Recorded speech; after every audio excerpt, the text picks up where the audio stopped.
Hello students, welcome back to Algebra 2. Today we're going to be talking about angles and radian measuring. So the first thing that we talk about with angles in trigonometry is putting them into standard position. So we've seen lots of angles, especially in geometry, lots of different shapes that angles are in, lots of different ways to draw them. When we talk about trigonometry, when we say that we have a 30-degree angle, putting it into standard position is a way to make sure that this 30-degree angle is the same for everybody. So the way that we draw an angle in standard position is first we put the vertex on the origin on 0, 0. The second thing is we make sure that the starting side or the initial side is lined up with the x-axis pointing in the positive direction. Excuse me. Now, the initial side is where we start, and then moving counterclockwise is considered to be the positive direction, while moving clockwise would be considered to be the negative direction.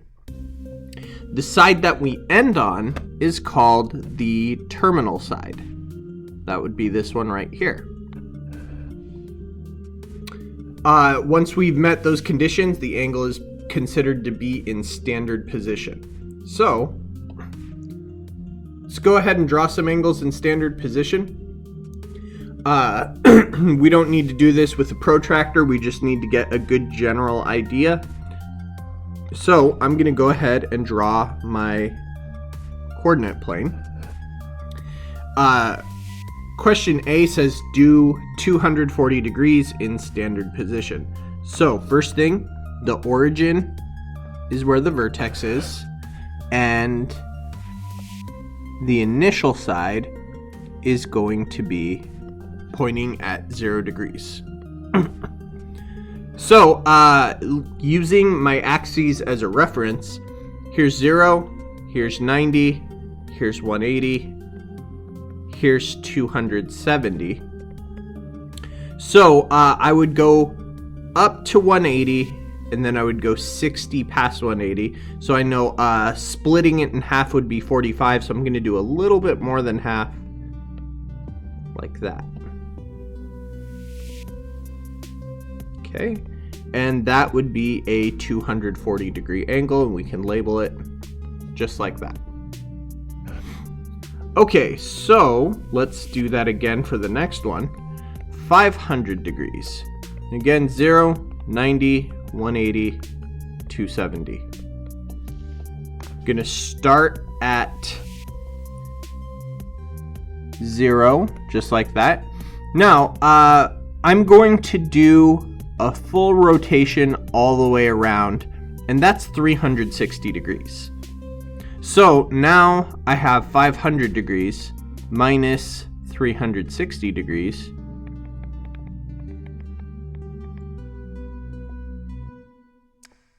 Oops, silly. 0, 4, 1. 140 degrees.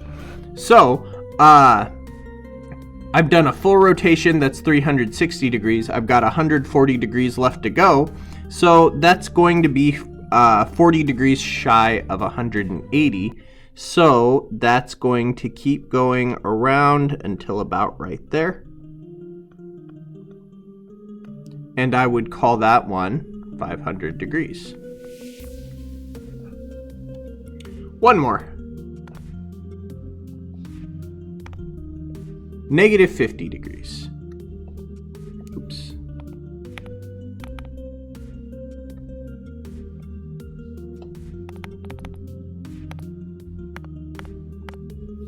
All right, pen's not switching color. That's okay. We're just going to do this in green. So here is my origin. My vertex is on the origin, starting at 0 degrees. And again, 90, 180, 270.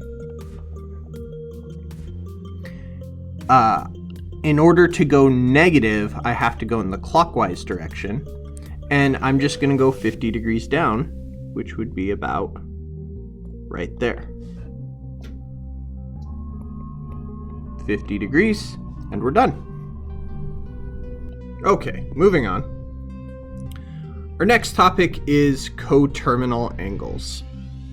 Now, this idea here is that there's more than one angle that ends in the same spot.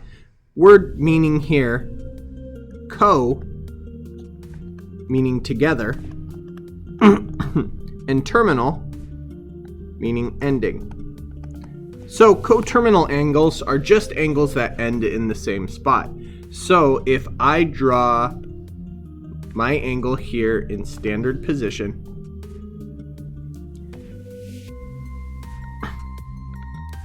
okay, there's 0, 90, 180, 270. If I were to draw a 30-degree angle, just like that, I could draw more angles that have the same terminal side in standard position. For example, if I started at 0, and I'm going to switch colors here, if I do 30 degrees, another angle that would have the same terminal side was if I went backwards around like this. So, negative 330 degrees would be a coterminal angle with 30 degrees. Another thing that I could do is I could, let me pick a different color. I could spin all the way around past 360 and then end on the same spot. So 390 degrees would be coterminal with 30 degrees. Now I could also go, I'm running out of colors here. 1, 2, 3, 4, 5, 6, 7, 8, 9, 10, and then end on 30 degrees. So that would be 360 times 10 plus 30 degrees. So that would be 3600 plus 30. 3630 degrees would also be coterminal with 30 degrees. Now I could also go and do 10 rotations backwards and then end on the same spot and have a negative angle. All of these are examples of coterminal angles. So one of the exercises is find one positive angle and one negative angle that are coterminal with negative 45 degrees and 395 degrees. So if I draw this in standard position, like that, here's 0, and negative 45 degrees would be right here. Okay, in order to find a positive coterminal angle, that means I need to go in the positive direction. So that means if I start here at 0, 90, 180, 270, I would go, starting at 0, go all the way to 270, and then I would go 45 past 270 to reach that end. So a positive coterminal angle would be 315 degrees. Now, to do a negative coterminal angle, what I could do is go in this negative direction past 45, keep going all the way to 360, and then keep going until I reach negative 45. So that would be negative 360, and then an additional 45 would be negative 405 degrees. Okay, we can do the same thing here. Positive 395, 0, 90, 180, 270. We would go all the way around to 360 and then an additional 35 degrees to get to 395. Now, I could also say that I started at 0 and just went up 35 degrees, and that would be a coterminal angle. I could go backwards, starting at 0, going in the negative direction, and stopping there, so that would be negative 325 degrees. Now, since I could do as many loops as I want, there are literally an infinite number of correct answers to this. So basically, if I find these two simplest coterminal angles, I could just keep adding or subtracting multiples of 360 degrees, and I could come up with literally an infinite number of correct answers for this. Moving on, the next topic that we're going to talk about is radians. Now, radians are just another form of measuring an angle, the same way we might measure temperature. In America, most people use Fahrenheit, which is kind of wonky, but we're used to it. Now, we also have Kelvin and centigrade for measuring temperature, and each of those are used for a different purpose. Well, in the same way, normally when we talk about angles, we measure them in degrees, but a radian is another way of measuring an angle. So, first question, what is a radian? How big is a radian? So, in order to show this, I would like to draw a circle.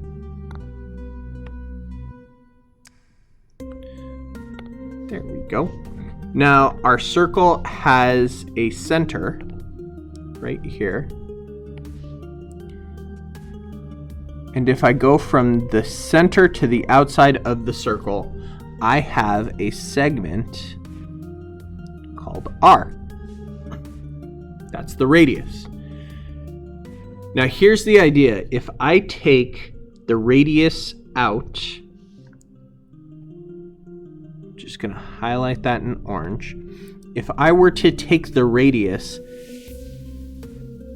if I had it outside of the circle like this, so this is a congruent segment right here, and then I were to take it and press it up against the circle so it made an arc like that. I could connect that with another radius right here, and then the angle that is formed would be 1 radian.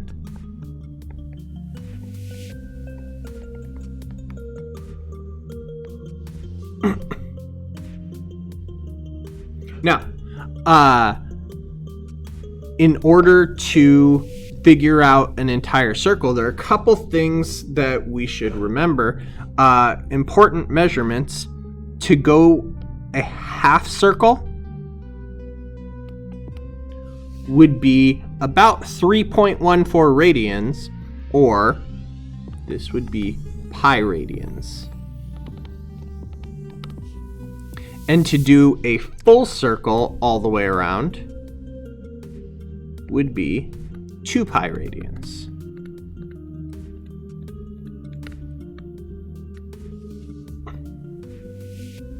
So, the big fact that we need to remember, this is going to be crucial to converting between degrees and radians, is pi radians is equal to 180 degrees. Taking that to a different form, if I take pi radians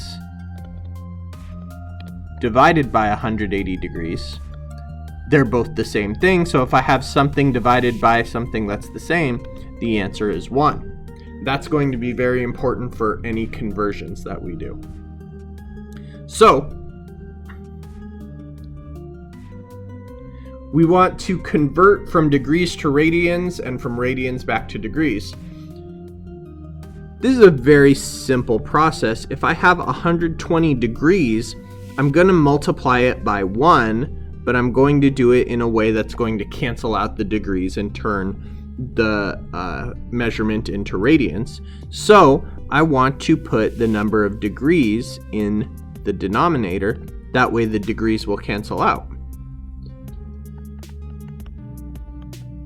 Pi radians and 180 degrees are the same thing.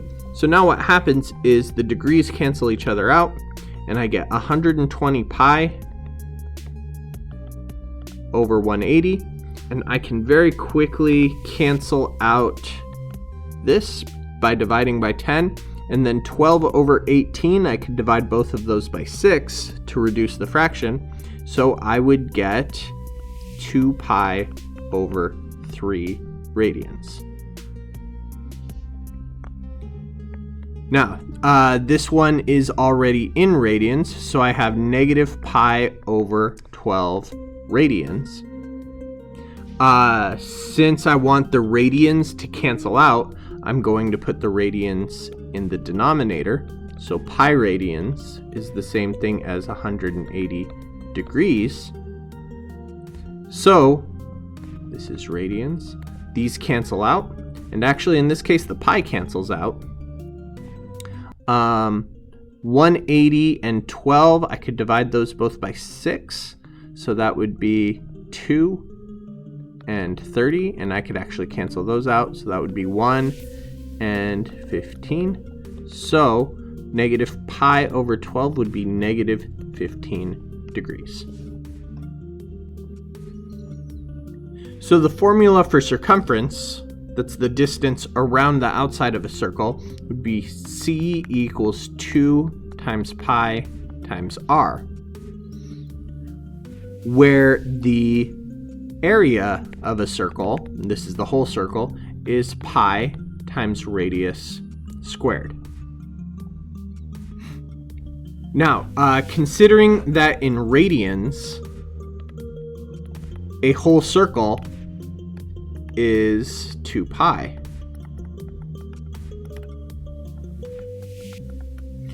So we see right here that there's 2 pi right there, which represents a whole circle. And then I could think of this pi right here as a whole circle, but divided by 2. Now, with that in mind, how can I do a partial circle? So for an arc length, if this angle right here is theta, that's a part of the circle. For an arc, we would say lowercase s, that's the arc. That's like circumference, but not with the entire 2 pi circle. So I would just replace that 2 pi with theta. So if I take theta in radians, that's important, this has to be in radians, theta times the radius, that's the length of the arc. And then for the sector,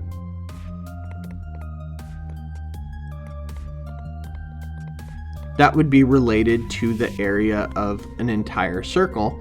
So I would just say that the area of the sector is theta divided by 2 times radius squared.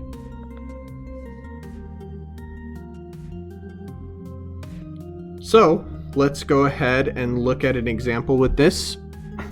So I want to find the length of the outfield fence, and I want to find the area of this field if theta is 90 degrees and the radius is 200. So let me just write that. Theta is 90 degrees and radius is 200.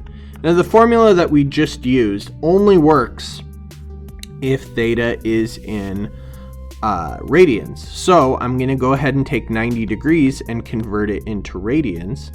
By multiplying, let's put degrees in the denominator. 180 degrees, pi radians.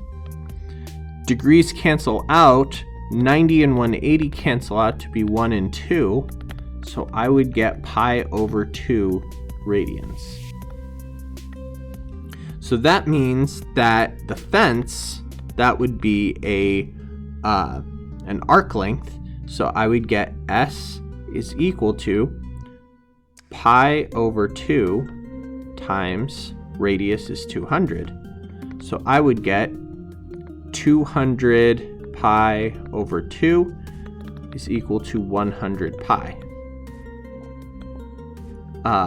Now, when we're talking about fences, if I'm ordering a length of fence, it doesn't make sense to express that length in terms of pi. So I would actually round this to 100 times 3.14, so 314 feet.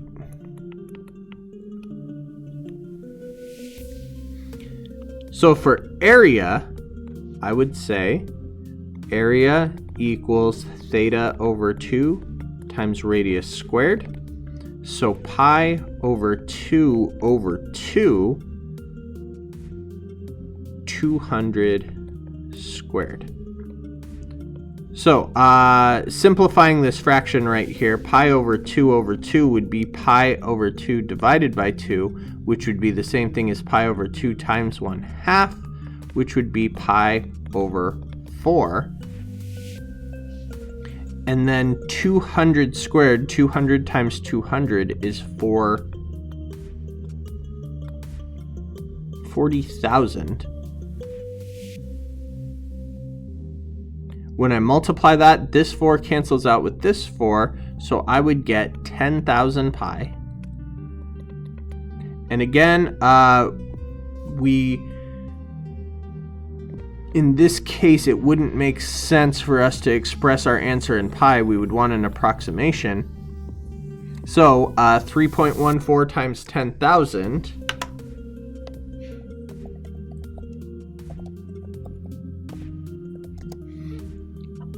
31,400. Okay, so this is a word problem. We want to express the answer in words. The fence will be 314 feet long. The field has an area of 31,400 square feet.